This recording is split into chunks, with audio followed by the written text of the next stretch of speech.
The story of Area 51 begins after World War II, when the Soviet Union cut itself off to the rest of the world.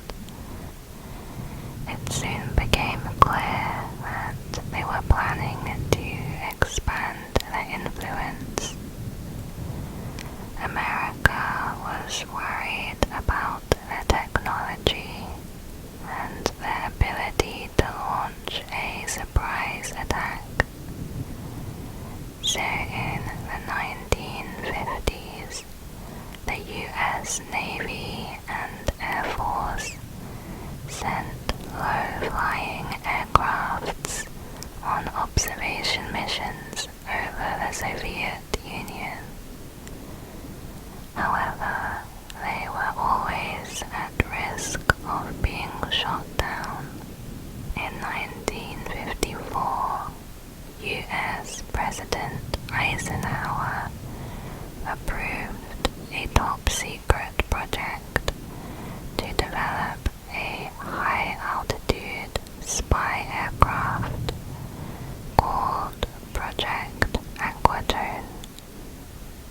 The three agencies involved with this project were the CIA, the US Air Force, and defense contractor Lockheed Martin. In 1955, they chose a remote location in the Mojave Desert of southern Nevada, where they would begin testing and developing the most advanced aircraft at the time. It was named the Lockheed U-2 Reconnaissance plane.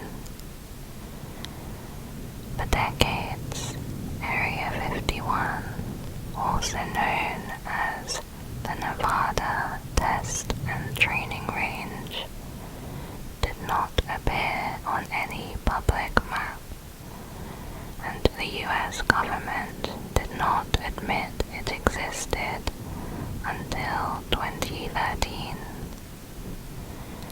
The extreme security and secrecy of the area, along with sightings of an unusual black aircraft, initiated rumors and conspiracies.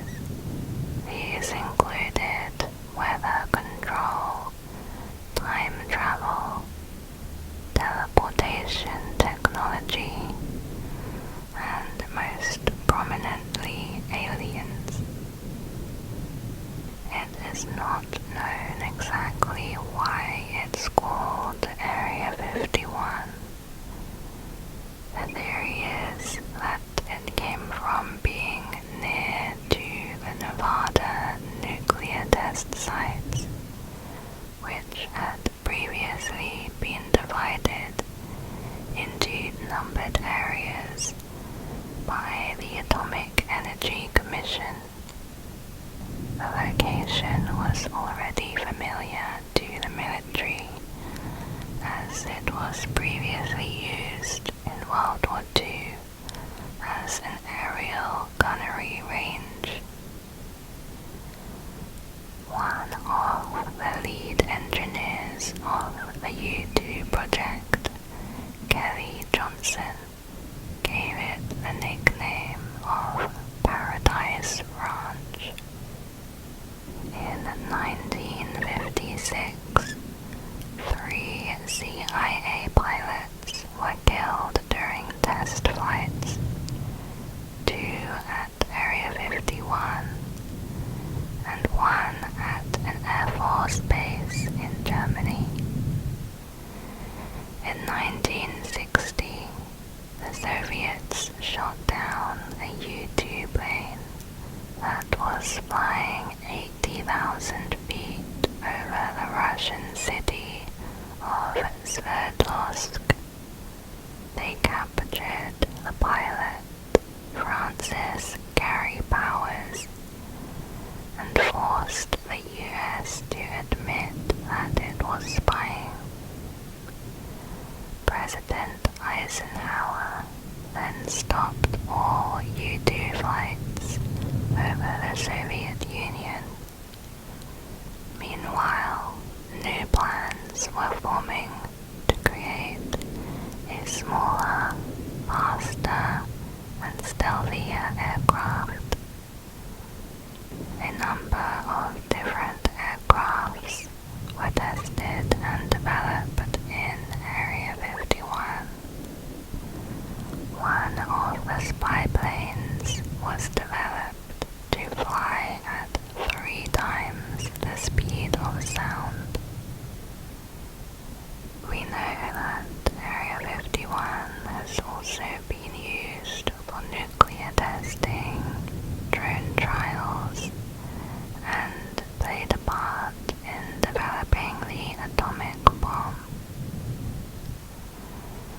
These tests come with high risks, and as a result, a number of accidents have occurred. The ones we know about include Operation Plum Bob. This was a series of 30 nuclear tests to improve weapons and biomedical experiments. The operation released radioiodine into the atmosphere, and about 3,000 servicemen were exposed to high levels of radiation during the test. Another accident occurred during the space race in the 1950s. The US was considering whether to build a nuclear space missile to be launched outside the Earth's atmosphere, which could fire missiles into the Soviet Union. This program did not go ahead. However, the US did test a rocket to see if it could work. During one incident, a 148-pound chunk of radioactive debris landed in Area 51. The surrounding area had to be made off-limits to humans for 6 weeks. Some people believe Area 51 is home to an underground laboratory where spaceships and extraterrestrials are hidden. Another theory is the conspiracy of the Majestic 12. The Majestic 12 was an organization and codename of an alleged secret committee of 12 scientists, military leaders, and government officials, formed in 1947 by an executive order from U.S. President Truman, with the objective of recovering and investigating an alien spacecraft that was discovered. This theory originated from a series of supposedly leaked government documents in 1984. Upon examination, the FBI declared the documents were fake and considered to be an elaborate hoax. In 1947, another incident occurred where an object crashed into Roswell, New Mexico. The U.S. military initially reported a flying saucer had landed, but the statement was later corrected to say a weather balloon had crashed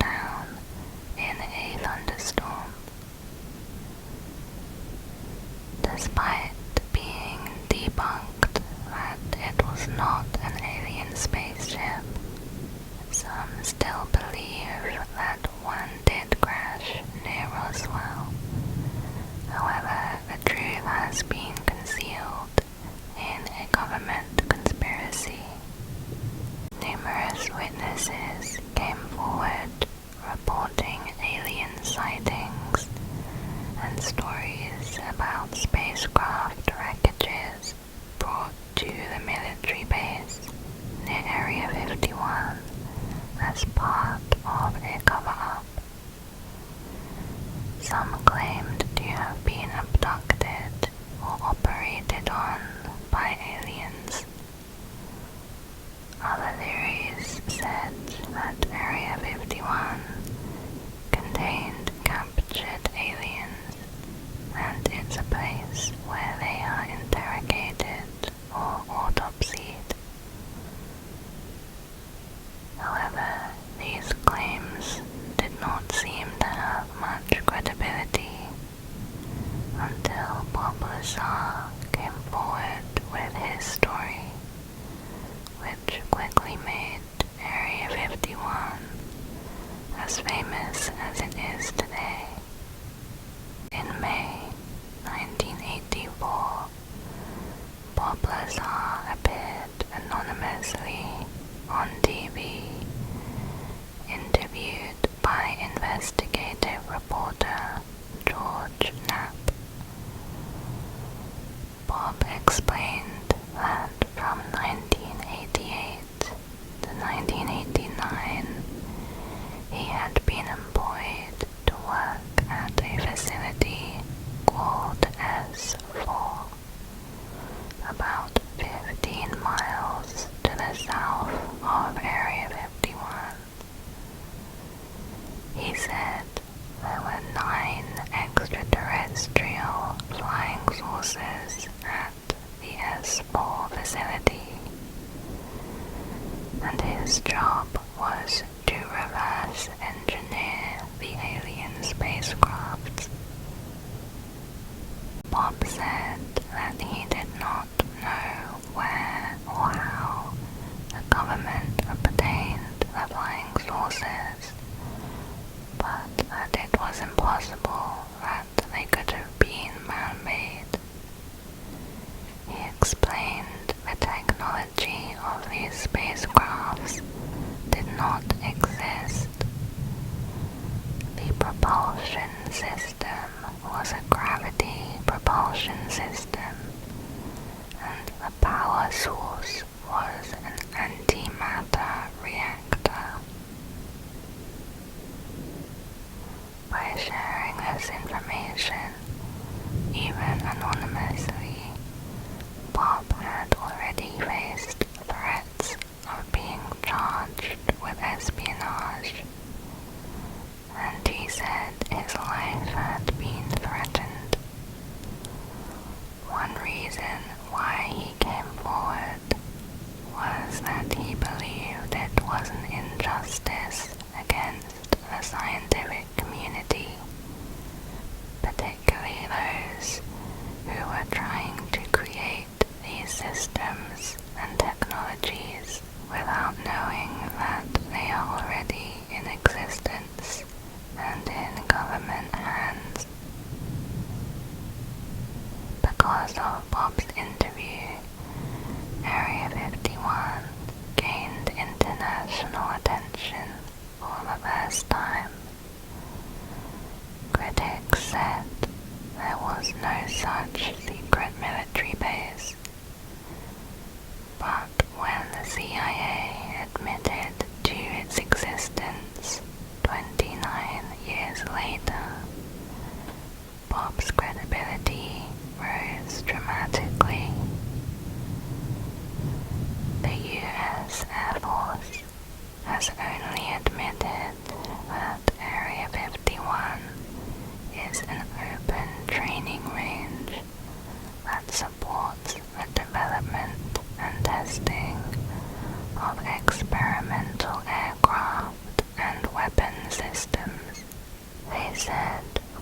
missions take place in specific areas of the Nevada Test and Training Range.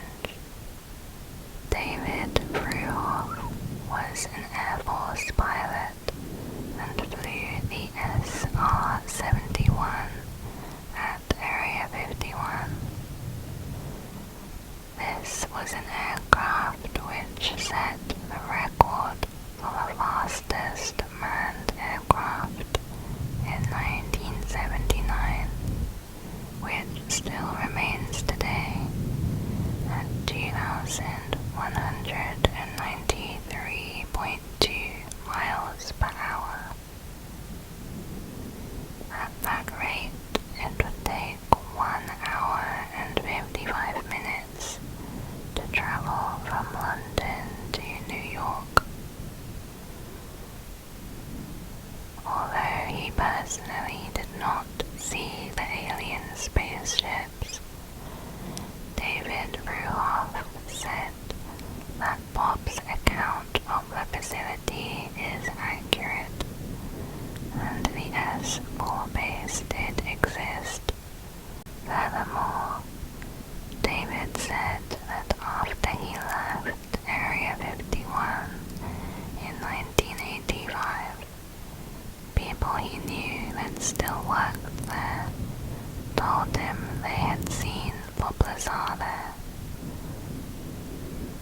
According to investigative journalist George Knapp, Bob did not like talking about Area 51. It made him uncomfortable, and the things he learned had disturbed him. Bob said that he has no motivation to lie, and that in fact he does not enjoy being in the public eye. Another theory says that Bob was used as a puppet by the government as a way of spreading disinformation. Of course, there is no proof for this. Bob's neighbor, Jeremy, was with him on a few occasions where Bob was being harassed. Jeremy kept a gun with him because Bob had previously been shot at while he was driving, hitting one of his tires as he was getting onto the freeway. Jeremy said that Bob just wanted to stay alive, and Bob confirmed that was the main reason why he exposed himself and his identity. Getting everything he knew on video was an insurance in case something did happen to him. In the beginning, Bob had applied to work at several laboratories. One interview he went to was at EG&G, a U.S. national defense contractor. They were particularly focused on knowing about Bob's interests outside of work. Their senior physicist was leaving, and Bob would be the replacement. They hired him and did a background check, which involved having an investigator go into and search his house. Bob remembered the name of this investigator, Mike Big Ben. 30 years later, Mike Big Ben was tracked down, and he confirmed he did work for EG&G in the job that Bob described. Mike even said that he specifically remembered Bob. With his new job, Bob was not told exactly what he would be working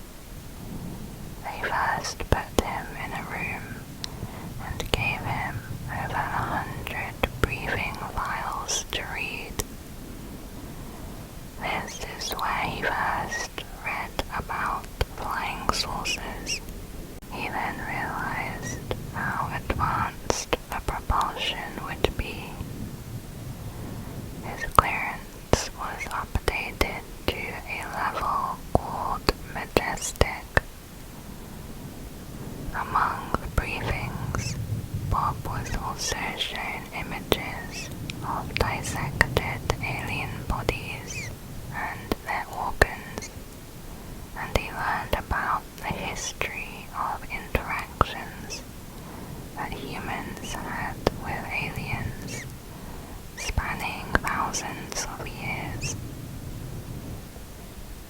Bob was amazed, but also became quite puzzled. He was well aware that there were many more brilliant scientists they could have hired for this job. He wondered why they had chosen him, and to share all of this top-secret information with him. He felt something was not quite right about the whole thing. His employer seemed to be the US Navy. To get to work each day, he and the other government employees would gather at the EG&G, where they would fly to Groom Lake at Area 51. From there, a few people would get onto a bus with blacked out windows, or no windows at all. The bus would take them to the S4 facility. Bob described the S4 building as having a slope of 30 degrees, which were hangar doors, covered with some kind of textured paint, which looked like sand. It was made to look as if it was part of the mountain, maybe to disguise it from satellites. Bob was shown one of the spaceships where they had taken out the power source, an antimatter reactor. His co-worker, Barry, gave him a demonstration of how it worked and asked him to try and touch the sphere on top. Bob could not touch it. The sphere repelled his hand, which he said felt like two like poles of a magnet, except there was no magnet or metal. It showed there was an extremely powerful force field, and convinced Bob that this technology could not have been man-made. If you're interested in the science, there is a 1991 short movie where Bob explains the science in much more detail. It is called The Lazar Tape and Excerpts from the Government Bible. Bob drew a sketch of the spaceship. It was a flying saucer. On the underneath of it, there were three large cylindrical devices mounted in a way that allowed them to completely rotate 360 degrees. On the top of the spaceship, there was a small reactor in the center, surrounded by three equally spaced out areas where the rectangular gravity amplifiers were placed. The reactor powers the gravity amplifiers. The gravity amplifiers output goes to the emitters, which then travels to the bottom of the spaceship, where the gravity beam is transmitted out the cylinders. When talking about the gravity propulsion system, Bob says this could definitely not have been man-made. He explained, in all propulsions that we have for air and spacecrafts, it propels the vehicle forward, and as a result, something is pushed out the back, such as high-pressure air or an exhaust. It is an action and reaction force, which is the same for everything.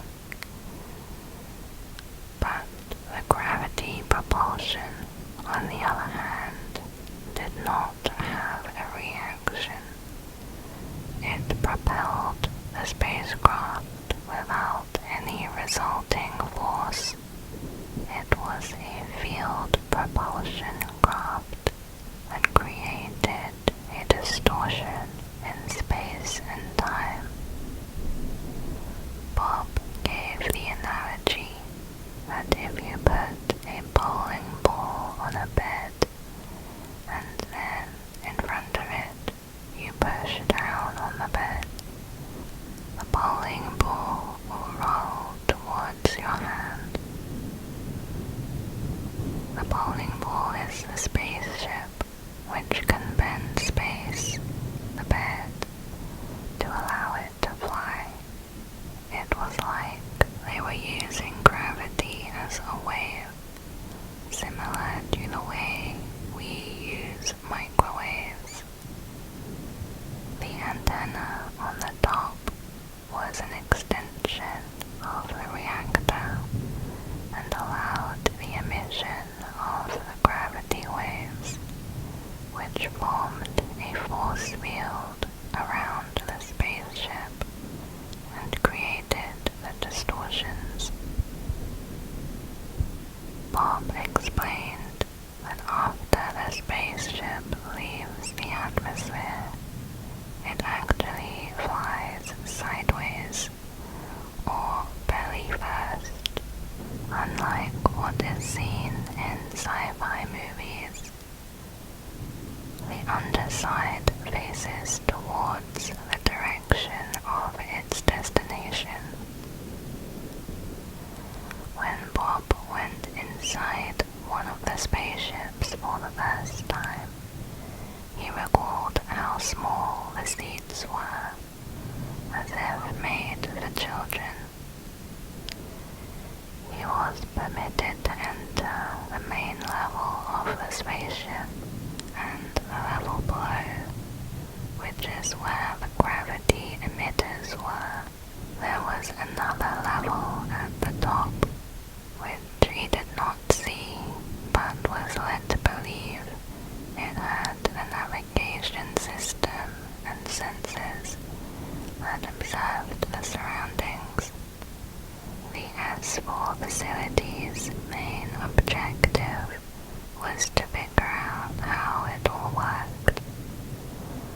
The job was then to build this same type of reactor and propulsion using available materials and without using a certain element 115. If humans could utilize this power, it would completely change the world. Bob said there could be vehicles that lived off the ground. Force fields could be put on tanks. Jet and rocket engines would no longer be needed, and cars would become obsolete.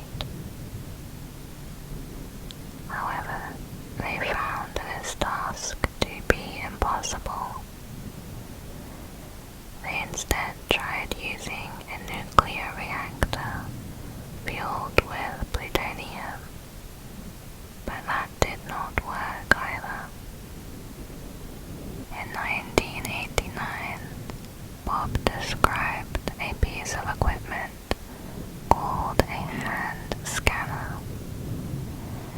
It was a small plate with some pins that you put between your fingers. There was a bright light above it. When you walk into or out of the facility, there would be this hand reader there that you had to use. He was told that the light measured the unique bone lengths of your fingers. There was no public knowledge of such a hand scanner in the 1980s. In 2018, it was confirmed that it did exist back then, and photographs were released which matched the description that Bob gave.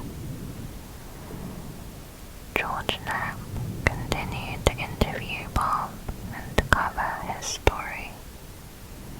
He called the Dallas Air Force Base, and they confirmed there was a place called S4.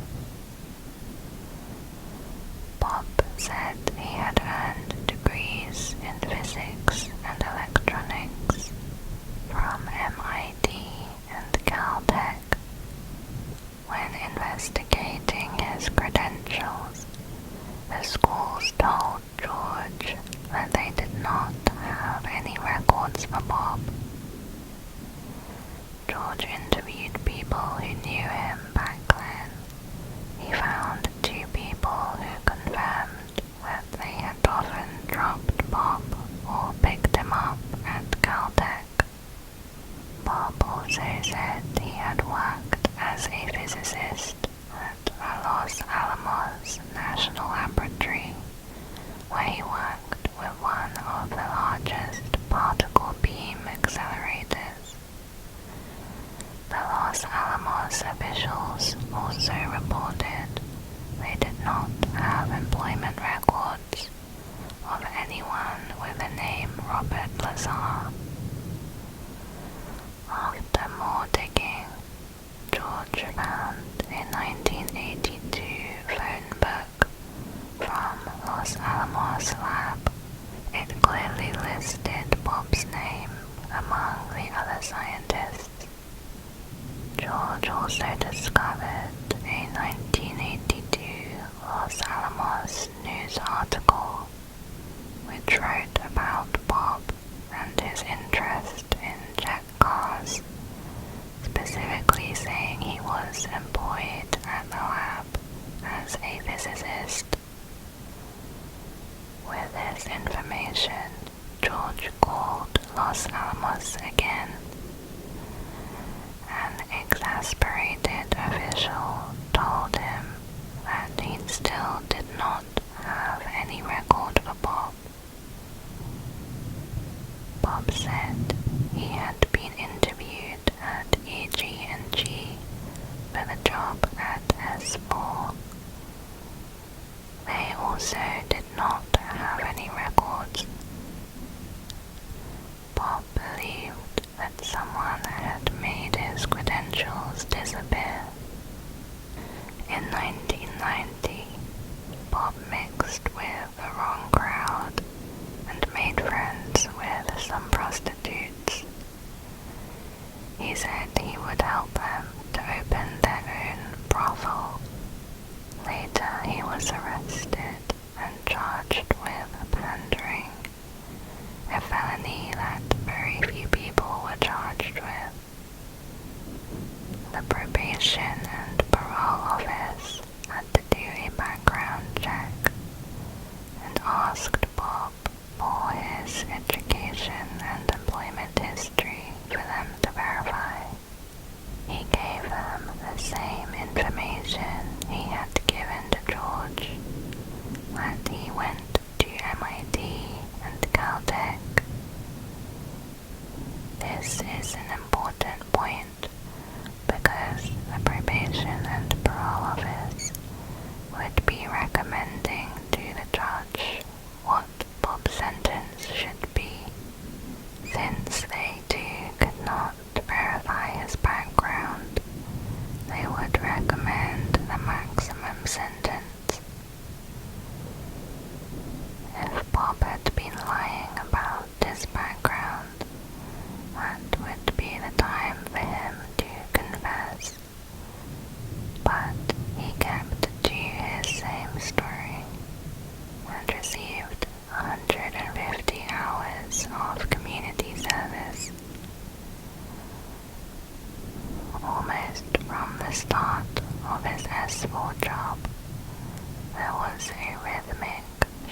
described a time when Bob was under his hypnosis.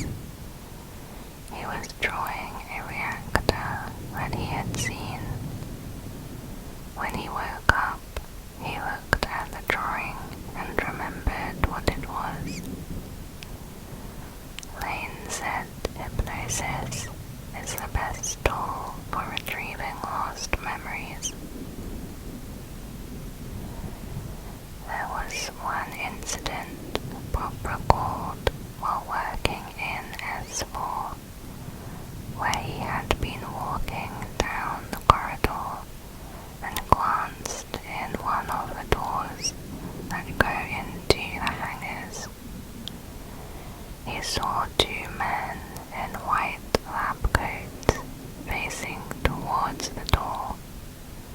When interviewed again years later, he believed it was actually a doll sitting on the chair, and that perhaps they were looking at dimensions of the chair for the spacecraft. He did not recall seeing any aliens at S4, although people did talk about aliens there, and they would refer to them as the kids. Bob remembered that every Wednesday night they would fly something that looked like a flying saucer over Papoose Lake in Area 51. He drove people out there 3 Wednesdays in a row and showed them. Twice, the FBI, along with other agencies, raided Bob's house and workplace. It is believed that they had his house under surveillance.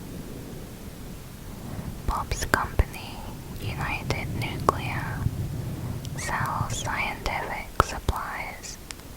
The FBI said that they were looking for an order form for one of his customers who may have bought some dangerous materials from his company. Bob suspected there was much more to the raid than that, due to the overwhelming number of agents that arrived, including a bomb squad, computer squad, biohazard squad, the FDA, and many others. Every cubic foot was sectioned off and thoroughly searched, and all computers were investigated. He believes they were looking for something else. One of Bob's employees believes they have Bob on a watch list, and these raids were a way to let him know that they were always watching. It was theorized that the first raid over 30 years ago occurred because Bob had said in an interview that he had taken some of element 115 from the lab while working at Los Alamos.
national labs.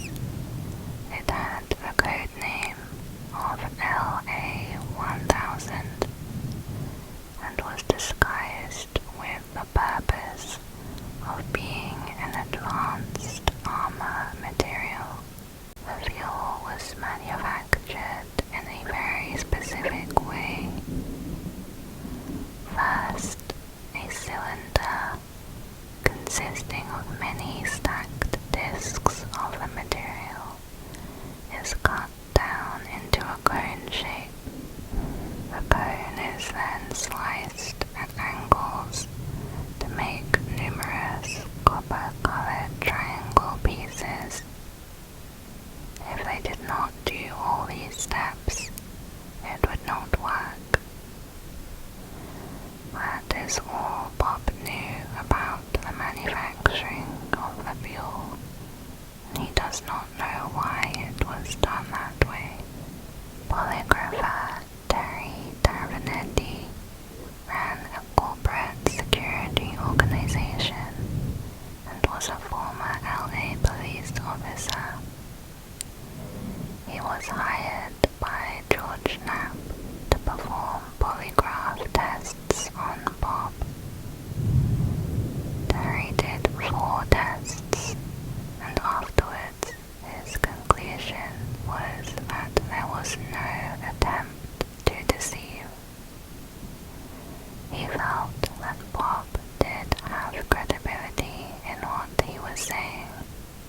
Terry also sent the test results to a different polygrapher for another opinion. They too agreed that Bob seemed to be telling the truth. Bob's friends, family, and his wife also say he is telling the truth.